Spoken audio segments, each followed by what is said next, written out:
This video has been edited to shorten watch time by removing sidebars, evidence handling, and long pauses. Witness testimony remains intact, with minor cuts to hesitation words and stutters.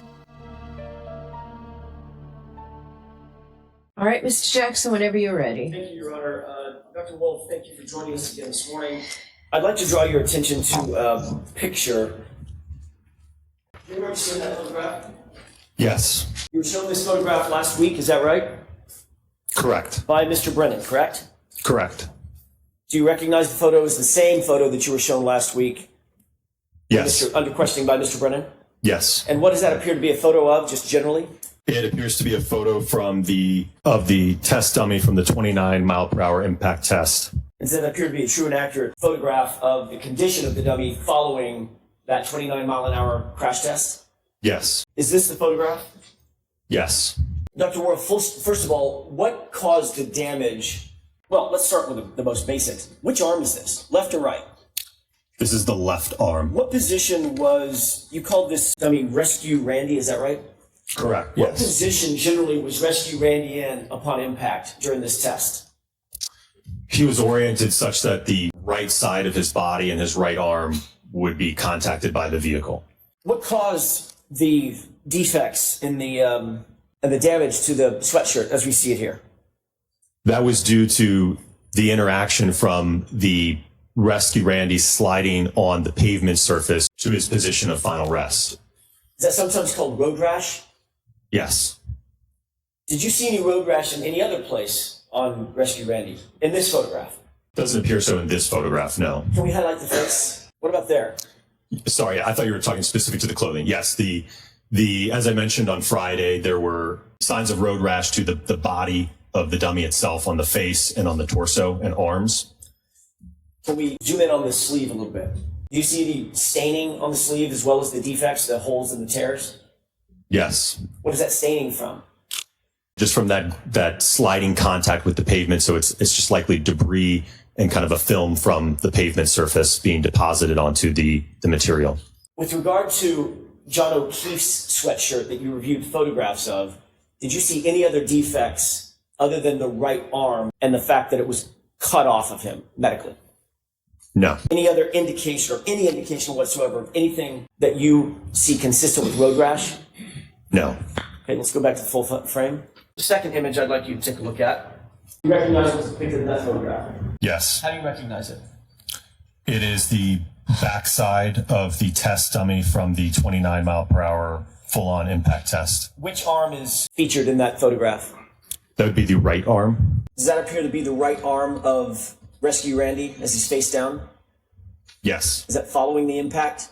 Yes. Were you shown this photograph by Mr. Brennan on cross-examination? No, I was not. Can we highlight the right sleeve just a little bit, please? Do you see that defect in the sleeve? Yes. Do you also see some artifacts above that defect, above and to the left? Yes. Can you tell what those are? They appear to be fragments from the back window of the test vehicle when it shattered. Does there appear to be any additional, let's go back to the full frame. Does there appear to be any additional defects on that particular sleeve? There appears to be some material transfer, likely from the pavement, and also some road rash. Does that appear to be transfer from the pavement? I think that might be a shard of glass from the back window. What was the condition of the back window after this test? It was completely shattered. The defect that we're looking at, that large gash, was that from road rash sliding on the pavement? Yes. We can go back to the full frame, please. I'd like to show you an additional photograph. Do you recognize what's depicted in that photograph? Yes. What is it? It is the front side of the test dummy from the 29 mile per hour full-on impact test. Does that appear to be a true and accurate depiction of the condition of Rescue Randy in that sweatshirt after that 29 mile an hour impact? Yes. Can you describe what we're looking at in this photograph? This is mainly showing the upper body of the test dummy from the 29 mile an hour impact test, showing the road rash to the front side of the body. Were you shown this photograph on cross-examination? No. What caused the holes in the bodice of the shirt? In other words, the part that covers the chest and the torso. After the impact, the dummy was projected and sliding on the pavement surface, so Again, this is consistent with the front side of the body making sliding contact with the pavement, creating those abrasions and holes. And again, that asphalt material transfer that you see on the front. Can you go up back to the full frame, please? Do you see additional road rash? Take a look at his right arm. You see additional road rash on Rescue Randy? Yes. On both the fabric and the arm itself? Correct. Go back to full frame. And can you see his face as well in this photograph? Yes. Are those the chin and nose defects that you saw? Yes. Are the defects in the shirt that you see here consistent with the condition of the shirt of John O'Keefe as you saw it in the photographs? It is inconsistent. Another photo I'd like to show you. Do you recognize what's depicted in that photograph? Yes. What is that? It is the rest position of the test dummy after the 29 mile per hour impact test. Were you shown this on Friday? Is that a true and accurate depiction of the condition of Rescue Randy just from a different angle after that 29 mile an hour impact? Yes. Is this an overview of the entire body of Rescue Randy after that impact? Yes. Take a look at his torso, the exposed portion of his torso. Do you see road rash on his exposed torso? Yes. You also see that the road rash that you earlier described on the bodice of the shirt, the front of the shirt? Yes. And what about, let's go back to the full frame. Is there also road rash on his jeans? Yes. We could go back to full frame. Have you ever heard a phrase, knocked out of your shoes? Yes. Where are the dummy's shoes? They're still on his feet. And this is at an impact of 29 miles per hour, correct? What's the form of the question? Sure. Tell us one more time, what was the speed of this impact? This was a full-on 29 mile per hour impact. We can take that down. Take a look at that photograph and tell me if you recognize what's depicted in it. Yes. What is that? It is the back of the test Lexus after the 29 mile per hour impact test.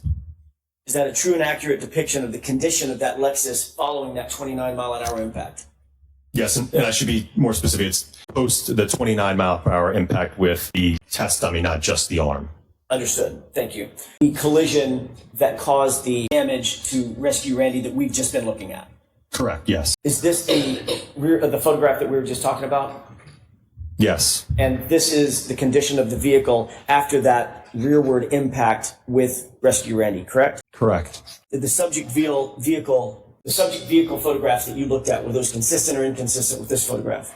Those photographs were inconsistent compared to the test. Was there anything consistent about the shirt that you were shown on Friday, the left sleeve that you were shown on Friday with John O'Keefe's actual sweatshirt? Was any of that consistent with? Correct. Was that consistent or inconsistent, now that you've seen all the photographs, with the condition of the shirt that John O'Keefe was wearing on January 29th? The test clothing was inconsistent compared to that of Mr. John O'Keefe's. Thank you. You were asked on cross-examination several times about the weight of the Hybrid 3 arm. Do you recall that series of questions? Yes. You were asked how much lighter a Hybrid 3 arm was than the static estimate arm, correct? Correct. I want to make sure we're clear about this. The Hybrid 3 arm is the physical arm that you attached to the ATD and did testing with, correct? Correct. The statistical estimate arm is something in the ether, right? It doesn't exist? Sustained. How would you describe a statistical estimate arm? It's probably from taking a sample of the population and getting an average and a high and a low. Is that a physical arm to touch and feel? No. Okay. Do you have any information based on everything that you've reviewed at all about the actual weight of John O'Keefe's right arm? Nothing in terms of a weighed measurement of the arm, no. What was the percentage that Mr. Brennan gave you in terms of how much lighter the Hybrid 3 arm was than the statistical estimate arm that he gave you? From what I recall, I think the percentage was 26%. Did you calculate that yourself, or did you take Mr. Brennan's word for it? I believe I took his word for it. Do you recall what the weight of the Hybrid 3 arm was exactly? 9.38 pounds.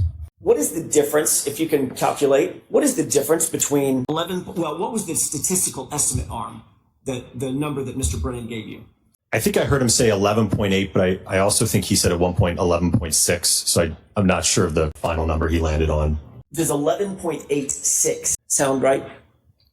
Yes, Let's use 11.86. You have a calculator with you? I do. With the court's permission, could Dr. Wolfe use a calculator if he needs to? Yes. Thank you. What's the difference between 11.86 and 9.38, just in raw numbers? You're looking at just the difference between those two? Subtract 9.38. 2.48. Is there does that mean there's a 2.48 pound differential between the statistical estimate arm, the heavier arm, and the 9.38 arm that from the hybrid 3? Yes, that's the difference in pounds. All right. How would you calculate how much lighter? What's the proper way to calculate how much lighter in terms of percentage the 9.38 arm is? You would want to do a percent difference calculation. Divide 2.48 by 11.86. How would you tell the jurors how you would calculate that percentage difference? You would subtract the 11.86 minus the 9.38, and then you would divide by the sum of those two and divide by 2, the average of them. Can you do that calculation? Yes. And what's the number? 23%. Not 26%? Is 23% smaller or not or larger than 26%? What is the number that you get if you were to divide 2.48 by 11.86? 0.21. In percentages? 21%. Thank you. Was the hybrid 3 arm 21% lighter by that calculation than the 11.86 estimate arm? Yes. On cross-examination, Mr. Brennan asked you several questions related to kinetic energy formula, correct? Correct. You referenced that. Did you reference that formula in some of your answers? Yes. Sidebar. You're looking at something that's been identified, a document that's been identified as 3 X's, XXX. Do you recognize that? Oh, you're not looking at it. Not yet. You see it now. Yes. Do you recognize what that is? It is the formula for kinetic energy. You said this is the formula for kinetic energy, correct? Correct. You were asked a series of questions about whether the weight differential in the hybrid 3 arm would make a significant or material difference in your testing as it pertains to the velocity of the vehicle that you were testing. You remember those questions? So watch the form. Ask it differently. Just foundationally, were you asked about weight differential of the hybrid 3 arm? Yes. Were you also asked about whether it would make a material difference to the testing if you didn't adjust for the velocity? Sustained. What were you asked in terms of, what was the question that was posed to you about the weight of the hybrid 3 arm versus the velocity of the testing? That there would somehow be an influence on, I think, wanting to make a reduction to the velocity of the vehicle. Does that make mathematical sense to you? Would that have a material difference? With the weight of the arm at 2.48 pounds, would that have a material difference in the testing that you were doing? No. Why is that? Well, to start, that's one of the reasons why we went above and beyond the 24 miles per hour to impart significantly more kinetic energy to the arm. So if you look at that equation, it's a quadratic equation because you're squaring the velocity. So if you double the velocity, you quadruple the amount of kinetic energy. So you get a significant increase in small changes in speed because of that speed differential.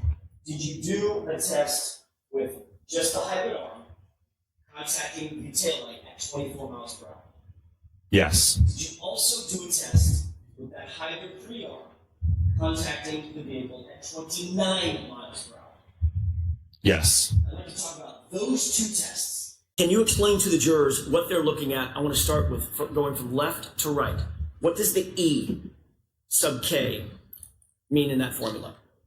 So that stands for kinetic energy, which is the amount of energy that an object has when it's in motion and has a velocity to it.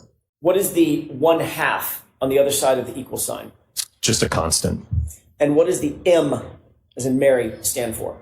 So that would be the mass, in this case, the mass of the arm. And what's the V, as in Victor? That would be the velocity of the arm as it's accelerated. Why is there an exponent at the top of the V? Because you're squaring that. So you're basically multiplying the velocity times itself. So it would be velocity times velocity. Is this a formula that's traditionally used in accident reconstruction? Yes, it's very common. Is it sort of one of the foundational formulas? When did you learn this formula? Probably back in high school physics. I'm going to ask you, if you wouldn't mind, to walk the jurors through a calculation dealing with the 24-mile-an-hour test using the 11.86 pound statistical arm as an assumption of the weight of the arm. Okay. You understand? Honor, may I have a pen and paper to write? May I approach you, Your Honor? Yes. I have a pad here too, if whatever's easiest. If you assume the mass of 11.86, that's the statistical arm weight, and you assume the V for velocity is 24 in miles per hour. I don't care about the units, doctor. Just assume 11.86 and 24. Can you calculate this quadratic equation? Yes. What do you get? I want to do it step by step. What's the result of squaring 24? So you're not concerned about the units. I do not want to talk about units. Just okay. If you mention the word joules, my head will explode. That's I didn't know if you wanted Newton meters, foot pounds. Okay. Stop it. So just 24 squared Correct. is 576. Do you always, in this calculation, do you always use the exponent first? Do you always do the square first? Sustain. What's the first thing that you do in solving for this equation? You would want to square the velocity, but it's ultimately all going to be multiplied. But yes, you would square the velocity, multiply by itself. What's the next step after you get 576? Again, assuming we're not concerned about units, you would multiply by the 11.86. Can you do that for me and tell me the answer? How many decimal places do you want? Just nearest whole number? 2. Okay. 6,831.36. What's the next step once you get that number? You would multiply by 1/2 or 0.5. Can you do that for us, please? That'd be 3,415.68. What does that represent in terms of the energy into the taillight? I realize that we're not dealing with the proper units, but does that represent anything as it relates to the energy that's imparted on the taillight? That would be the energy to the arm that's being transferred. Understood. 3,415.68. Is that right? Correct. And that was at what mile per hour? 24. Let's move to a different equation. Now I'd like you to presume different numbers. I don't know what the question is. Can you do the same calculation using the 9.38 pound arm that you actually used in your testing for the mass? Yes. And can you use the velocity of the actual test you did of 29 miles per hour? And same thing, not worried about units? Correct. What's the first thing you do in solving that equation? So if you square the 29 miles per hour, you will get 841. What's the next thing you do? Multiply by 9.38. What's the number? 7,888.58. And what's the next thing you do in the equation? You multiply by 1/2 or 0.5. And what's that final number? 3,944.29.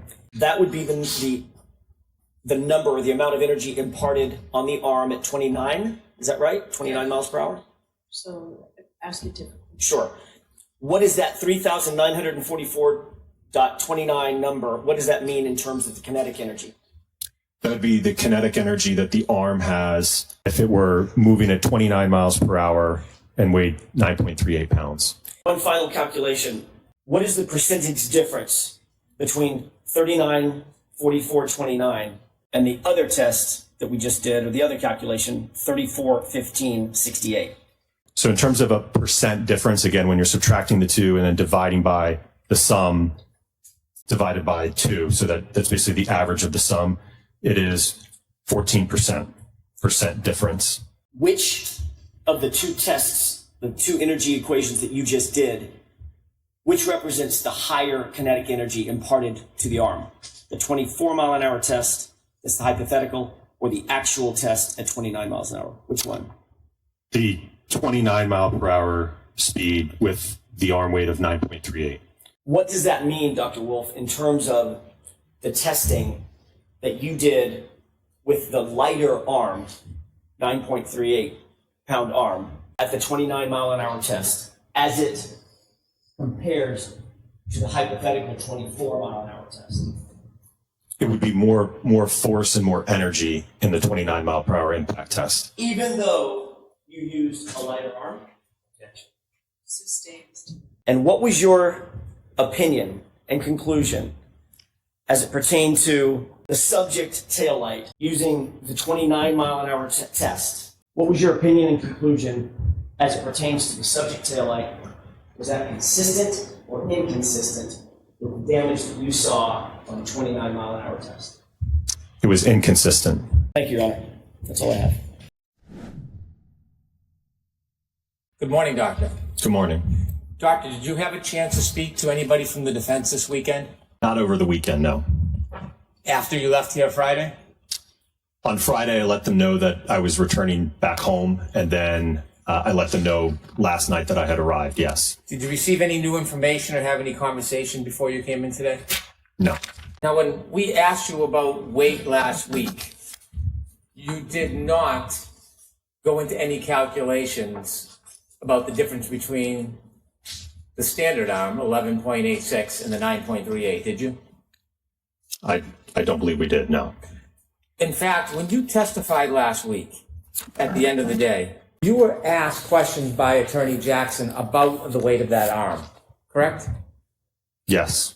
And when you were asked about the weight of the arm, Attorney Jackson asked you if you were asked a lot of questions about the difference in the weight of the arm, about 11.8 pounds statistically as it relates to Mr. O'Keefe versus 9.4 pounds. Remember him asking you about that? Yes. And you were asked whether you were aware whether anybody had measured the weight of John O'Keefe's right arm. And you responded, I'm not aware of that, no. Remember that testimony? Yes. And then you were asked, when you asked questions about whether or not his arm was 11.8 pounds, are you aware of anybody ever just weighing just his arm? And you said no. Correct. And finally, you were asked, what is that based on, 11.8? Where did that come from? Remember what you said? Yes. I don't know. Remember you answered Attorney Jackson and you said, I don't know where that came from. Right, referring to, I don't know what source you pulled that 11.8 from. And so you were suggesting that that is just a number pulled out of thin air, right? Is that a surprising estimate, 11.8 to you? I don't know that it was surprising. I don't know what your source is for it. Well, when you engage in accident reconstruction, you never just take somebody's limb and sever it and throw it on a scale, do you? I'm not usually doing that part of the analysis, no. So when you're relying on body weight and different parts of the body, there is strong statistical studies that give you a guide, isn't there? I would agree with that, Well, the yes. number's just out of thin air. If you're doing a study and you have to figure out damage to an arm or a foot or a leg, and you have to come to an estimated value or weight, you have to get that information from somewhere, don't you? I would agree, yes. You just make it up out of thin air. You have to find a resource, a reliable, vetted resource. I would agree. And that's what you do. In some instances, yes. Well, in this case, you chose an arm that was 9.38 pounds. Where did you get the support that the 216-pound, 6'1" man would have an arm that weighs 9.38 pounds? Where did you get that from? Well, it's conservative from the standpoint, if you think about one of the equations we talked about last week, force is equal to mass times acceleration.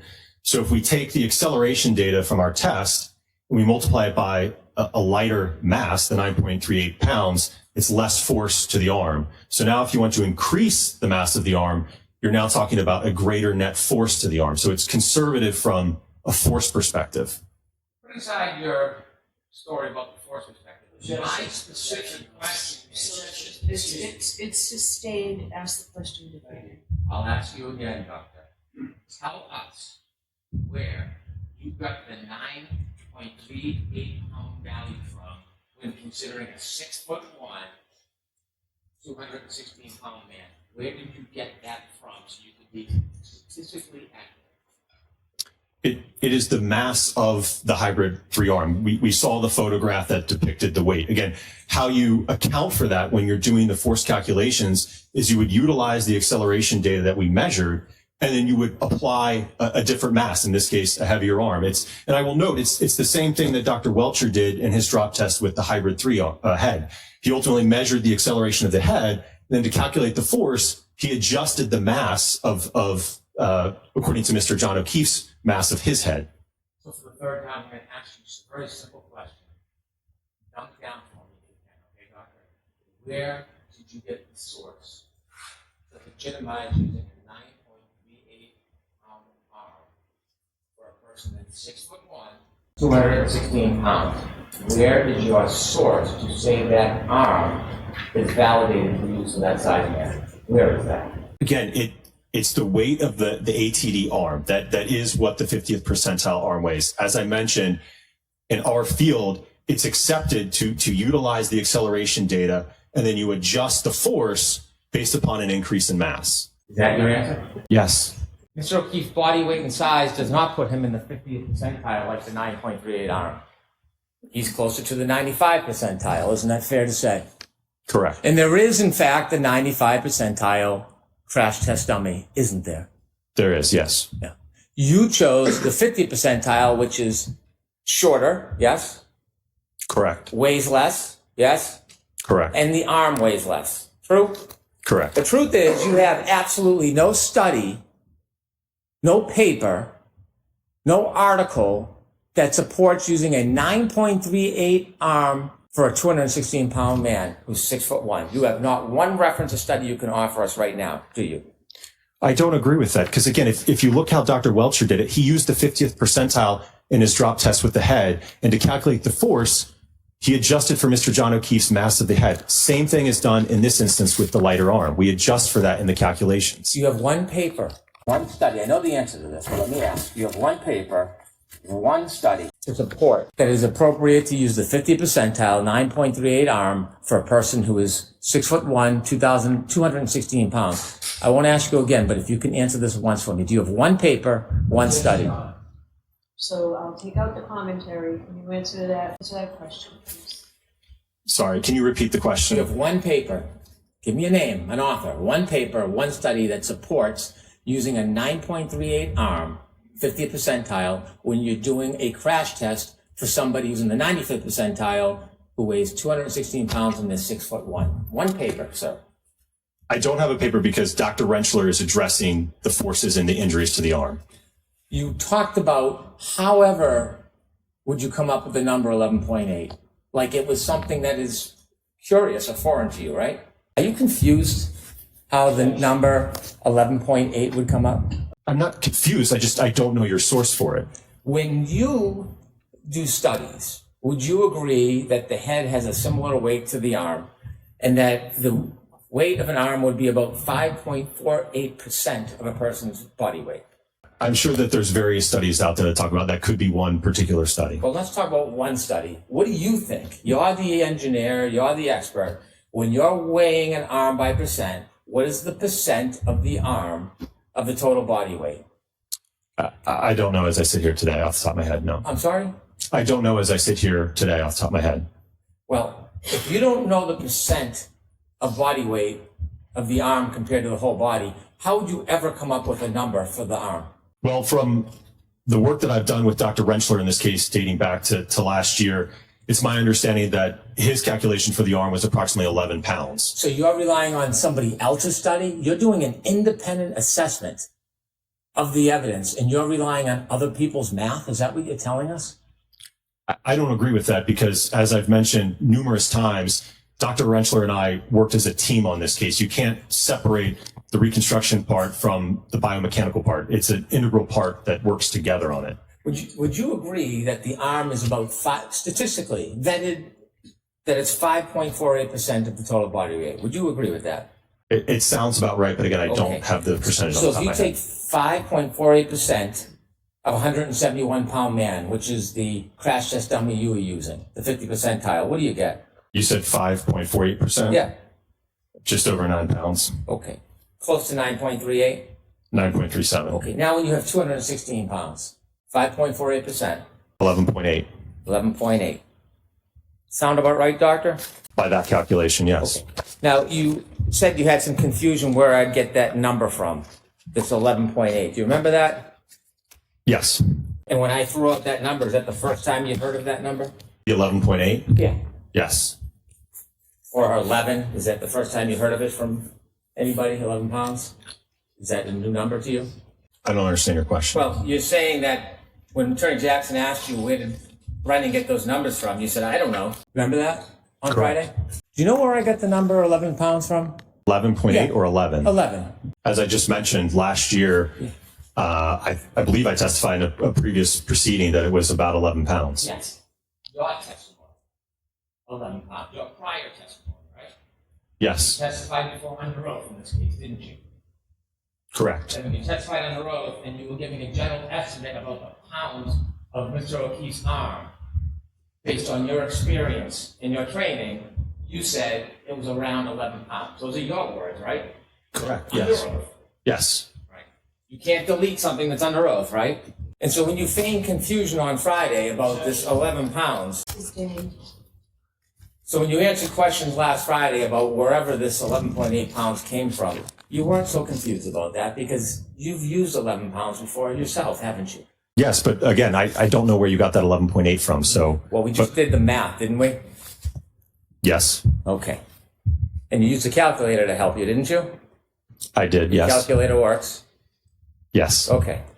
You said you wouldn't calculate the difference, but you did. And so what you just went through this exercise is you divided that difference, that 2.48 pound difference, right? Correct. And then you divided it by 11.86. Divide 2.48 by from the 9.38. Okay. What percentage do you get? 26. Would you agree with this statement about whether the arm and body weight, comparing the weight of the head to the arm, would you agree that the head and arm are actually almost identical because your arm, just one of your arms, including the hand, forearm, and upper arm, is about 5% of your total body weight? So for someone who weighs 216 pounds, that's about 10.8 pounds. Would you agree with that? I didn't do that calculation, so I didn't ask you. I'm asking you if you would agree with that. can you repeat the question, please? So ask the question. Does the arm weigh the same as the head? Or the arm does weigh the same as the head, almost identical because your arm, just one of the arms, including the hand, forearm, and upper arm, is about 5% of your total body weight. So for someone who weighs 216 pounds, that comes out to about 10.8 pounds. Would you agree with that? I haven't done the calculation, but if the math checks, then yes. Okay. Would you agree with this statement? The heavier the object, if it gets hit center mass, that's going to be even greater force because that is more mass than just 11 pounds. So the acceleration is the same for each body part. It just depends on the weight of the body part and how heavy it is to determine the force that's actually exerted on the body. Do you agree with that? Yes. Do you agree with that? Yes, and I think I described that a little bit earlier, is you would increase the mass, you multiply it by the acceleration, that's going to increase your force. Force is equal to mass times acceleration. Right. So mass has a direct correlation to force. You agree? Correct. So therefore, the heavier the object, if it's colliding at the same speed, will create more force than a lighter object. You'd agree with that, wouldn't you? Correct. More force on the arm, yes. So weight matters, doesn't it, sir? Yes. Force is mass times acceleration. So if the arm weighs the same as the head, you're still going to get the same force. And so inevitably, you change the mass, you change the weight, same speed, it changes the amount of force. Correct, yes. Yeah. When you did calculations in this case, you never took the estimate of 11 pounds, although it didn't exactly calculate the 5.48. You never took that 11 pounds and determined the percentage difference between the mass in that arm and the mass in a 9.38 pound arm, did you? No, I did not. You didn't include it in any of your PowerPoints. No. You didn't explain it to the jury that there's a difference in weight matters.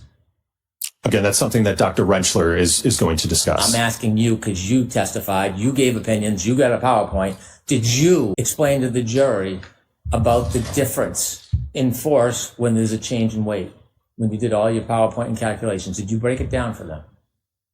Well, I think it was certainly stated. I mean, I know that we went over Newton's second law force is equal to mass times acceleration, right? So if you increase that mass number, it will increase the force. When you were putting up your PowerPoints with the speeds, did you explain to us that there's a difference when you change the mass so that if you used a lighter arm, there would be a difference in force? Did you explain that to us in any of your slides? I don't know that I explicitly stated it, but again, that's why we went up to 29 miles per hour to account for that difference in weight. Were you trying to inflate the force for the speed of test so it looked like the collision had to happen at a faster speed to cause a certain amount of damage? Were you doing that intentionally? No. You didn't overstate the mass. You didn't use an arm that was 14 pounds that would have created the opposite illusion, right? You used a weight that was lighter than Mr. O'Keefe's estimated arm. Right, because again, it goes both ways. If you increase the mass of the arm, you increase the force on the arm. So there's going to be more force acting on the arm. Let's talk about your studies with Mr. O'Keefe's sweatshirt and his arm, and you gave some opinions about what you would expect for damage to his arm. When I asked you on Friday whether you had any support, any vetted journals, learned treatise, any support whatsoever about whether you should use a crash test dummy arm for these types of studies, you didn't have any support on Friday. Do you have any today that you can refer to? No. Putting aside the fact that you have absolutely no professional studies or journals to support that you should be using a crash test dummies arm for these type of tests, are you aware of the expert literature in this case that the opposite, you specifically should not use crash test dummies when you're trying to do this type of analysis on clothing and a person's body? Are you aware whether that exists? I'm not aware of those studies, no. As an inquisitive engineer, wouldn't you want to know if there was legitimate studies in your world, in your profession, that suggests or states that you should not be using crash test dummies to determine injury to the arm as far as lacerations? Would you want to know that? I think, again, you're getting confused between my role and Dr. Ren's. Can I finish, please? No. Okay, answer the question. I wasn't addressing the lacerations or the abrasions to the arm, sir. You had photographs and you were opining that you would have expected or you would not expect there to be abrasions or cuts on that clothing in your test A and B, didn't you? There were no holes or cuts in the material, no. I understand, but you offered opinions. Didn't you offer to the jury an opinion that the abrasions on Mr. O'Keefe's arm were inconsistent with your tests in A and B? The cuts and the holes are inconsistent. Sir, when you are assessing cuts and holes on clothing, you need to make sure the predicate as a basis that you're using the right properties, right? I would agree with that. And so if there was literature directing that you should not use a crash test dummy to assess injury on an arm, would you follow that instruction or would you do it anyways? And you keep saying injury to the arm. I was looking at what happens to the material when it makes contact with the tail light. A crash test dummy's arm is harder than a human arm, isn't it? Yes. You push a human arm, it's like an indent. You can push in, can't you? Yes. And that property of pushing in, if a cloth is on it, it is easier for a cloth to tear pushing in than if it's hard. Isn't it? I don't know that I agree with that. Well, do you disagree with that? Well, the hybrid arm is of vinyl flesh, so it's not rigid. Do you disagree with what I just said? Can you repeat your question? Sure. Human arm, softer than the hybrid, yes? Yes. When you push it, you can push in, much different than the hybrid arm, which is stiffer, yes? I don't know what you mean by much different, but there will be a difference, yes. Well, is it a noticeable difference to you if you push a hybrid arm as opposed to a human arm? Yes. When you push a human arm, it indents, yes? Correct. And so if you push with cloth on, the cloth indents, yes? Correct. Which creates an easier, tear in the fabric with less force if you can push in as opposed to a hard arm. Would you agree or disagree with that? I would agree with that. So when you're replicating studies and giving opinions about a person's arm, a real person's arm, using a hybrid arm doesn't seem to be an appropriate standard, does it? I don't agree with that because, again, when the taillight breaks in the test, the arm is now moving with that taillight. So it's, again, like we talked about on Friday, you'd somehow have to have those fragments accelerating at a greater velocity to penetrate that. We're going to get to that, but I'm talking about the stiffness. Let's get back to the appropriateness of using a crash test dummy. Now conceding that a human that pushes different than the crash test dummy, would you agree that a crash test dummy is not an appropriate tool to use when determining tears in clothing on somebody's arm? Would you agree? I don't think I would agree with that, no. When you used the crash test dummy in test A and B, that was the 5'9" dummy? Yes. When you considered tears to clothing, you bought a new sweatshirt that was similar to Mr. O'Keefe's, an extra large sweatshirt? Don't know if I recall the exact size, but I think one of them might have been extra large. And then you bought a second one that was medium. So when you used the smaller dummy, you weren't actually using Mr. O'Keefe's size of extra large. You used a medium sweatshirt, yes? Yes. Because it was a smaller dummy than the size of Mr. O'Keefe. That's why you needed a smaller sweatshirt, yes? I think it was more or less just what we could get our hands on. Well, you had an extra large and a medium. You didn't put the extra large on in tests A and B, did you? I don't recall off the top of my head what sizes were on each test. Okay, could we show a picture of A to remind Dr. Wolfe? And while she's pulling that up, is there a difference between, see that's how that's blue? You see that's medium? Yes. So the blue ones you use for test A and B, correct? Correct. The smaller crash test dummy than Mr. O'Keefe, the 5'9" crash test dummy, yes? Correct. And then when you used Randy and brought him into the scene, you used the extra large, the gray one. Correct. Right, so you used a different one because it was a smaller anatomical doll than the size of Mr. O'Keefe, yes? We used different sizes. The material blend was the same. This was new. Correct. The extra large you put on Randy was new. Correct. Did you consider that the wear and tear on Mr. O'Keefe's sweatshirt, the extra large sweatshirt he was wearing that night? The wear and tear? Yes, the wear and tear. No. Did you ever consider the differences between a brand new sweatshirt and one that had been worn? No.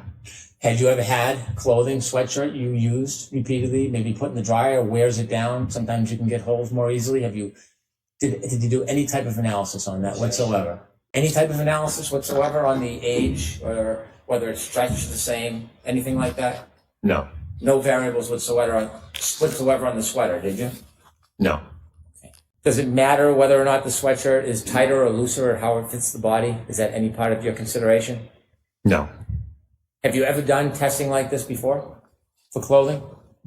In terms of impacting a taillight? Yes. No. So this is the first time ever that you've done this type of analysis and offered an opinion in front of a jury on this? Specific to impacting an arm with a taillight, yes. Before you decided to come in and give an opinion, did you take any study or look at any journals on fabrics? No. Did you consider any of the variables that one would want to consider regarding fabrics before you came in and gave this opinion? Did it concern you when you were coming in to give a professional opinion about something you've never done before, whether or not you were studied in the area before you did it? Well, I think I relayed my observations from the test, right? I certainly explained how we set up the arm, how the arm was closed. You all obviously saw the impact testing to the arm, so I'm relaying my observations from the test that we did. Did it concern you that you were coming in to give an opinion on something you had never done before and that you did absolutely no study on fabrics or any of other people's analysis on fabrics in cutting? Did that concern you? No. So you were comfortable just coming in with no experience in this whatsoever, without even studying or doing any research? You were comfortable to come in and just throw out an opinion? No, again, and Dr. Rentschler is going to address part of this. We worked as a team, so there's a synergy between the two of us. Well, putting aside the synergy, you're the one on the stand under oath, yeah? Correct. You're the one testifying, giving opinions to this jury, yes? Yes. You're the one asking them to rely on your experience and training, true? Correct. You're the one asking them to rely on your judgment and your effort to be accurate, yes? Yes. So when you give the opinion, you have a personal responsibility to support that opinion, putting aside Dr. Welcher or Dr. Rentschler. You have responsibility for your opinion, don't you? I would generally agree with that, yes. Generally? Yes.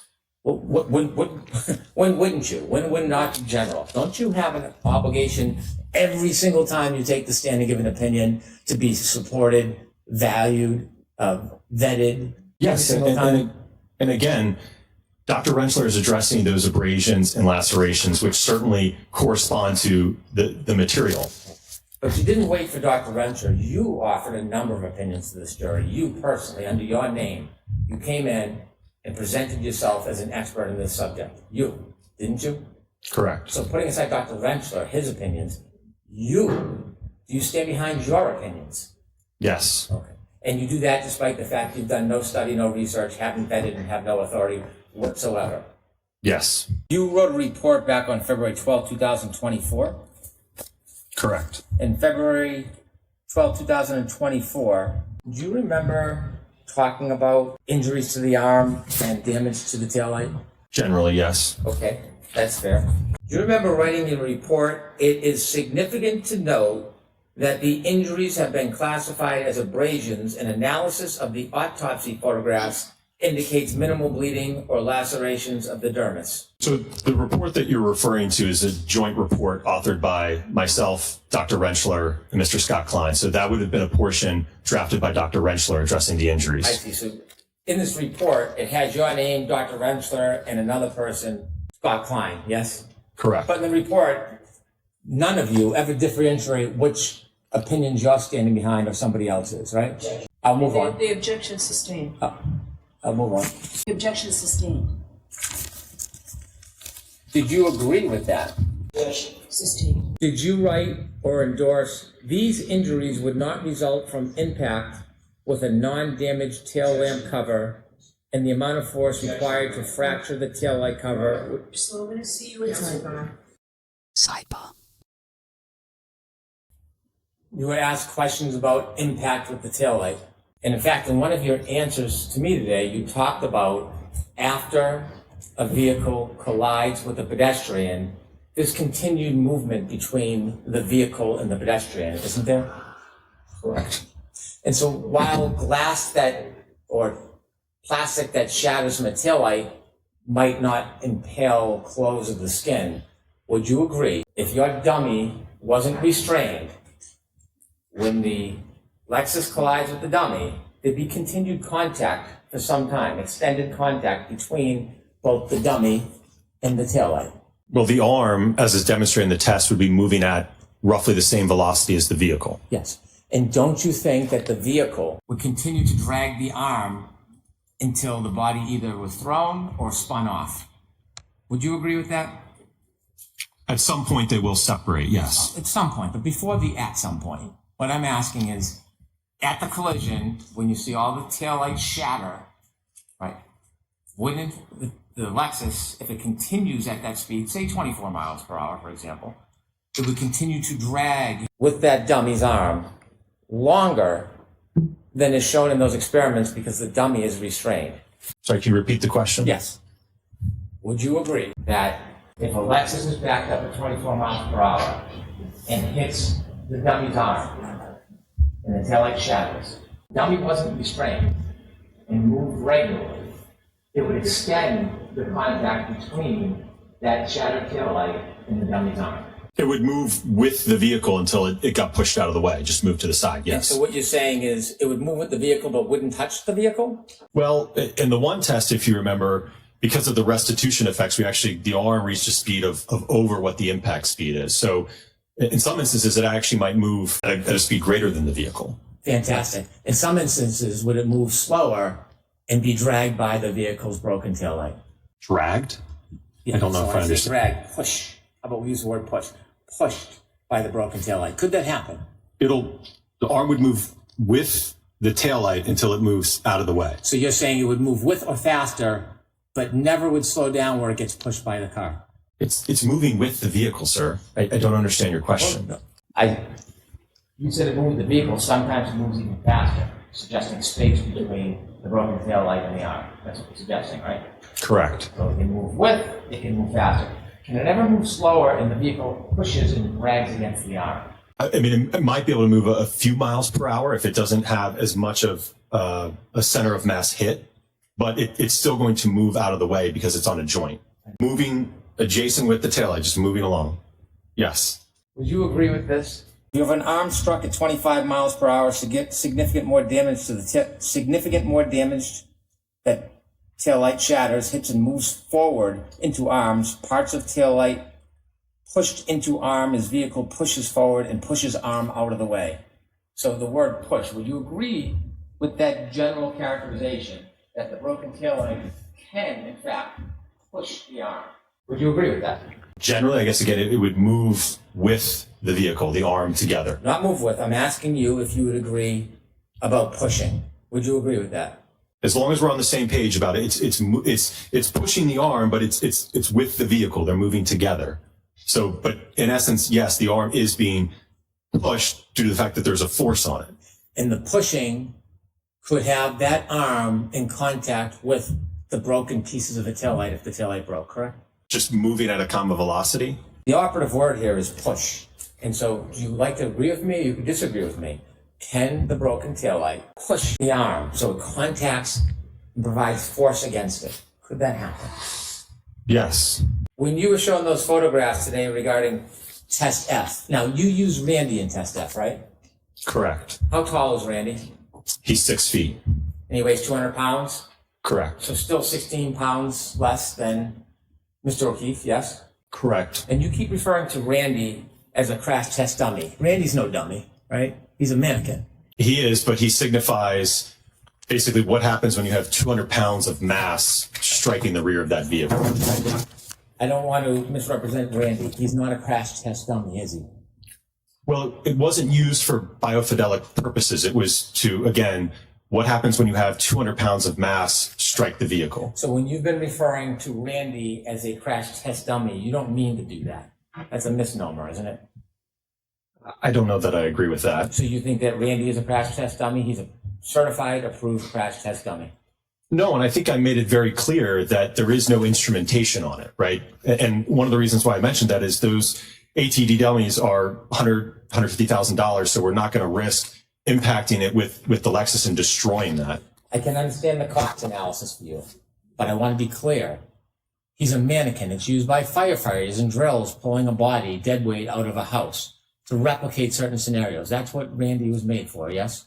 He can be used for those, yes. Right. He's not a crash test dummy in the parlance of a legitimate, studied crash test dummy, is he?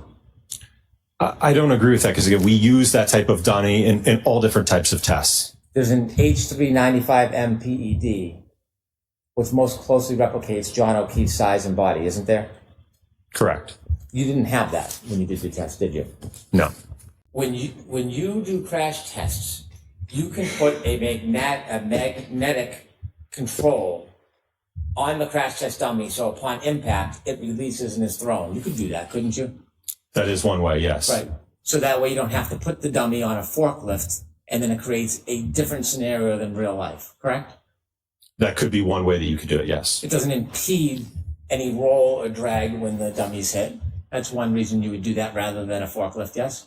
Correct. Also, it might show some throw, which could lead to other type of damage like holes in clothes, yes? Correct. But you didn't use the magnet. You used a forklift. Because again, the purpose of the test was to evaluate, we talked a lot about those time frames, right? That 10 millisecond window. It's to look at, from the vehicle damage perspective, what happens to the taillight, right, in that interaction. And then ultimately, what is the acceleration that the arm experiences in that, 10, 15 millisecond window, right? What happens 1 second after, 2 seconds after? Again, that wasn't of concern for me in my analysis. You didn't use a magnet. You used a forklift, right? Correct. When Randy went for a ride, you didn't expect him to break off the string and slide across the street, did you? We didn't expect him to? You didn't expect him to be thrown. You didn't expect the string on the forklift to break and then Randy to go flying. You didn't expect that, did you? Oh, I certainly expected that. So you expected a throw with that? Yes. And the street has hard concrete and has a lot of irregularities to it, doesn't it? It's asphalt, yes. In the photos that you were shown today on redirect examination, did the defense show them to you during the direct examination? Any of those? No. Ms. Gilman, can you pull up that last exhibit with Randy on the ground? And so this is Randy, right, doctor? Yes. Zoom in a little bit, please. What's that red thing near his shoe? Appears to be a fragment of the taillight. Can you zoom out? Could you go back an exhibit to the one before? Can you zoom in? See any taillight fragments on his body or in his clothes? I can't tell from here. Could we have the exhibit before, please? Can you tell from here? Yes. And finding taillight fragments on the clothes after a collision, that's not unique, is it? Unique? No, it's possible. Well, according to this, it's probable, yes? In this test that did occur, yes. Could we have exhibit 201D, please? Do you know what this is, doctor? Did you see this picture in your analysis? Don't know if I recall that specific photograph. Do you know this is taillight shards found in Mr. O'Keefe's clothing? Objection. Sustained. Did you consider this photograph during your analysis before you gave your opinions regarding cuts and tears and lacerations? No, sir.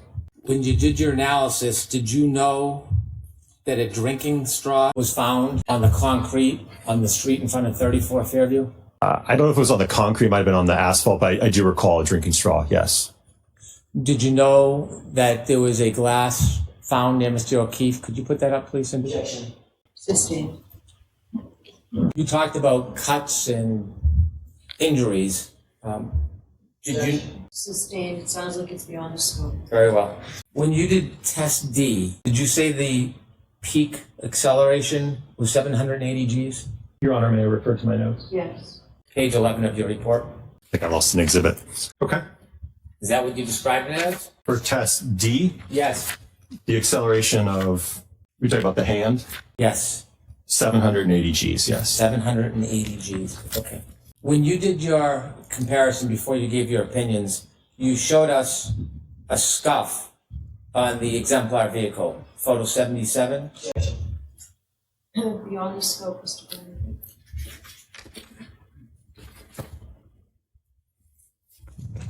Two more questions, Dr. Wolfe. You showed us holes in Randy's sweatshirt from Test F. You remember that? Yes. And you talked about what you would or wouldn't expect in a collision as far as holes. And did you say something like that was inconsistent with Mr. O'Keefe? Yes. That's what you said on redirect, right? Correct. Okay. Did you consider whether there were holes in Mr. O'Keefe's sweatshirt separate from the holes in the arm? Sorry, can you repeat the question? Yes. When you were making that opinion about consistent or inconsistent, did you ever consider whether there were holes in Mr. O'Keefe's sweatshirt other than the right arm? Well, I know that there was cutting to the. May I approach and retrieve the exhibit, Your Honor? Yes.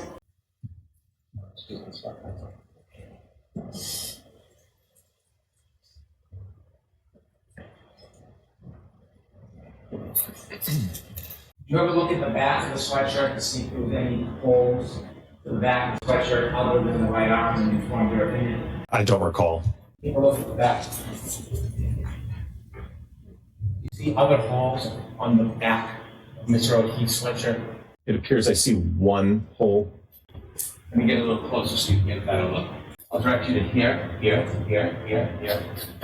You see more than one hole in the back of Mr. O'Keefe's sweatshirt? Yes. When you were forming your opinions that the collision would be inconsistent to damage to Mr. O'Keefe's sweatshirt, did you consider that Mr. O'Keefe may have fallen or landed on his back? Well, in looking at those holes, they're inconsistent with road rash. And again, to get those kind of holes, you have to have prolonged sliding contact on a rough surface. Did you consider that Mr. O'Keefe may have fallen or landed on his back? Well, if you just fall and land on your back, you're not going to be sliding to get those abrasions and tearing. And again, those are not consistent with road rash. Didn't ask that question. Did you consider? Sorry, Did you consider whether Mr. O'Keefe had fallen or landed on his back? No. Did you know about or consider the multiple holes on the back of his sweatshirt when you came and formulated your opinions? No. You did no studies whatsoever about the damage to the sweatshirt if he fell or landed on the cold, hard ground and had broken taillight shards in his clothing, did you? No. I have no further questions. You were asked by Mr. Brennan, give me one name, very dramatically, of someone. The objection sustained. You were asked to give me one name to support using a 50 percentile hybrid 3 in testing forces on a 216-pound man. Do you remember that question? Yes. How about the name Judson Welcher? How about that name? So the objection sustained. Did Judson Welcher use a 50 percentile hybrid in his drop test? So that's sustained as to form. What did Judson Welcher use in his drop test? A hybrid 3 50th percentile male, the same that we use in our testing. You were also asked whether or not using that hybrid 3 arm with the same speed would have an effect on the force equation, on the force calculation, correct? Correct. And you agreed it might have a small effect on the force calculation, correct? So sustained as to form. This is just foundational, Your Honor. Sustained as to form. How did you answer that question? I'm sorry, can you repeat the question? Sure. In the 29-mile-an-hour test with the hybrid 3 arm, were you going faster than 24 miles an hour? Yes. And what was the calculation again on the increased force that would be exerted on the taillight, on the arm, area of the taillight? 14%? Yes. So sustained. How much, what was the percentage that you calculated? The increase? 14%. And did you find damage, even with the increase of 14%, did you find damage on that exemplar taillight consistent with the extensive damage on the subject SUV? No. Mr. Brennan just asked you if you made note of these little red pieces, correct? Correct. Do you have any idea the size of those pieces as you sit here? Not without a scale of some sort, no. So as you sit here, do you have any idea what the size of those pieces are? I couldn't tell you as I sit here today, no. No idea if they're a foot long? Gotcha. So the objection sustained. You were asked, when shown this picture, if you accounted for this in terms of damage to the garment, the sweatshirt, right? Correct. What if I told you those were... Objection. So the objection's sustained. He said he doesn't know the sizes. That's the end of that. I realize he said he doesn't know. He was asked a question. That's the end of that, Mr. Jackson. You see that tin? Yes. Are you aware that all those pieces are inside that tin? Sustained. And jurors disregard that. Did you ever see this tin in your analysis? I do recall seeing, yes, in the evidence photographs of all the fragments, yes. In your experience, are very large pieces or very small pieces put in little tins about 2 inches wide? Sustained. You were asked a question about the arm being pushed by the taillight. Asked a bunch of questions about that, right? Correct. You indicated, what did you say in terms of the contact by a vehicle pushing an arm? It's going to move with the vehicle until it separates. In your testing, how long did it take the hybrid 3 arm to get up to speed of the vehicle in the 24-mile-an-hour test? About 10 milliseconds. I'm sorry, say that again. About 10 milliseconds. 10 milliseconds, correct? Correct. So when you say that the arm is being pushed, it's being hit, correct? The objection sustained and instructed. In every one of your tests, every single one of your tests, did any taillight fragment tear a hole in the sleeve of the shirt that you were testing? No, there was no holes, punctures, fraying, nothing to the material. Was there ever a defect in that garment in any of that testing other than the road rash that we saw in the 29-mile-an-hour direct impact? The only test that showed the holes and the abrasions was that full-on hit where the body was sliding on the ground. There was no test where the taillight caused any type of punctures, holes, or fraying to the material. And in that test, what happened to the back of the license, test license? Destroyed. Are there any follow-up questions? Okay, go ahead. On redirect, you again talked about the impact between an arm and the broken taillight. Correct. Yes. And I had asked you on cross-examination or recross-examination whether that broken taillight could push the arm, which of course would create force or friction, yes? Well, once it's moving at a common velocity, I'm just not understanding your question then.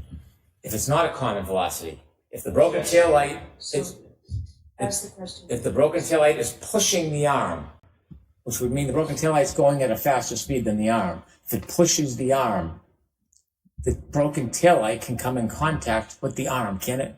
It's moving with the arm, sir. Okay, let me ask you this. Would you agree with this?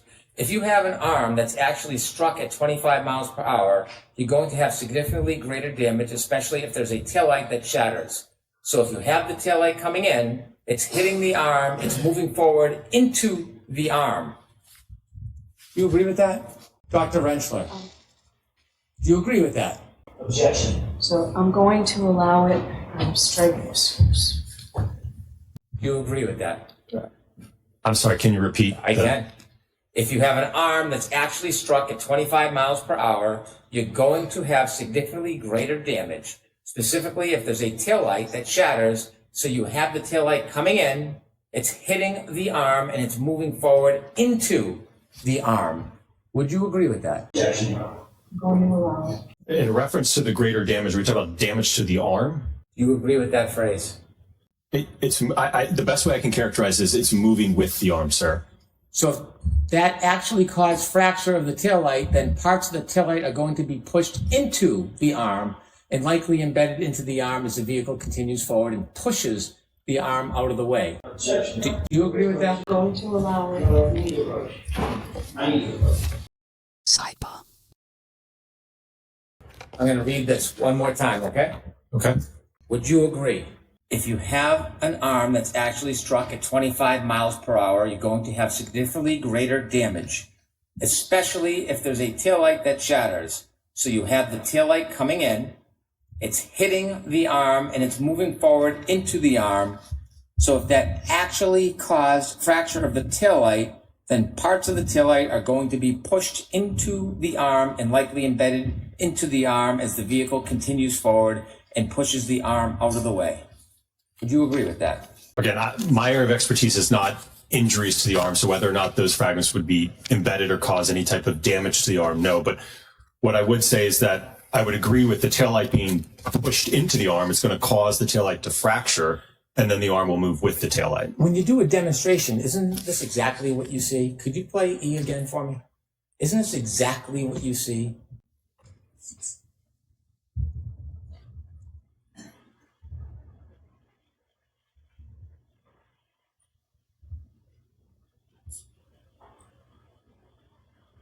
And now, stop please. If Randy is not restrained by a forklift, he is going to move with the car, correct? Well, if it's just the arm, his arm's going to get accelerated and move, and then his body will be there still. And that broken taillight, if Randy is not restrained on a forklift, is going to be pushed, like this, by the arm, by the broken taillight, isn't it? It's going to move with the arm.